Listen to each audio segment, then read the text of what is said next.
बहुत समय पहले एक छोटे से गांव में चिंकी नाम की मासूम बच्ची रहती थी। उसका परिवार गरीब था, लेकिन चिंकी का दिल बहुत बड़ा और साहसी था। उसकी माँ अक्सर बीमार रहती थी और चिंकी खेल खेल में जंगल से लकड़ी बीनकर घर चलाती थी। एक दिन जंगल में खेलते हुए चिंकी की नजर एक चमकती चीज पर पड़ी।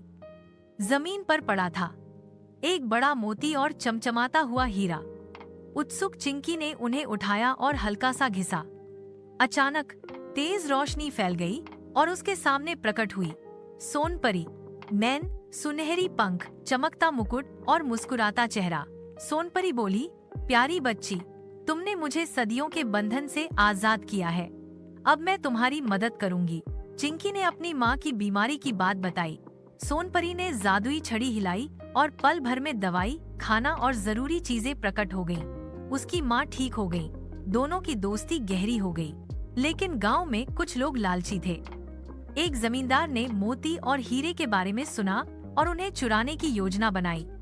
जैसे ही उसने रत्न उठाने की कोशिश की, वे अचानक भारी पत्थरों में बदल गए। जमींदार फंस गया। सोनपरी ने कहा, ये रत्न केवल नेक दिल वालों के लिए है। लालची इसे नहीं छू सकते। लेकिन खतरा यहीं खत्म नहीं हुआ। पहाड़ों पर रहता था कालनाथ, एक दुष्ट जादूगर। उसने सोचा कि अगर वह मोती और हीरे हासिल कर ले तो वह अमर हो जाएगा। उसने तूफान और जादुई शक्तियों के साथ गांव पर हमला कर दिया। गांव वाले डर गए, लेकिन चिंकी ने साहस दिखाया। उसने मोती और हीरे उठाए और सोनपरी को पुकारा। सोनपरी तुरंत आई और दोनों ने मिलकर कालनाथ का सामना किया। सोनपरी की सुनहरी रोशनी और रत्नों की शक्ति से कालनाथ की सारी बुरी शक्तियां खत्म हो गईं। सोनपरी ने चिंकी को समझाया, ये मोती और हीरा सिर्फ प्रतीक हैं। असली शक्ति तुम्हारे साहस और सच्चाई में है। जब तक तुम्हारा दिल नेक है, मैं हमेशा तुम्हारे साथ रहूंगी। गांव में फिर खुशहाली लौट आई।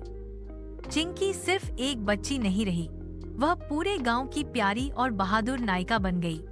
सोनपरी हमेशा उसके साथ रहकर उसे मार्गदर्शन देती रही। इस तरह मोती, हीरा और सोनपरी की जादुई दोस्ती ने एक छोटे से गांव की किस्मत बदल दी और कहानी लोगों के दिलों में अमर हो गई। और ऐसी ही जादुई कहानियां सुनने के लिए अभी हमारे चैनल कार्टून कहानियां को लाइक और सब्सक्राइब करें।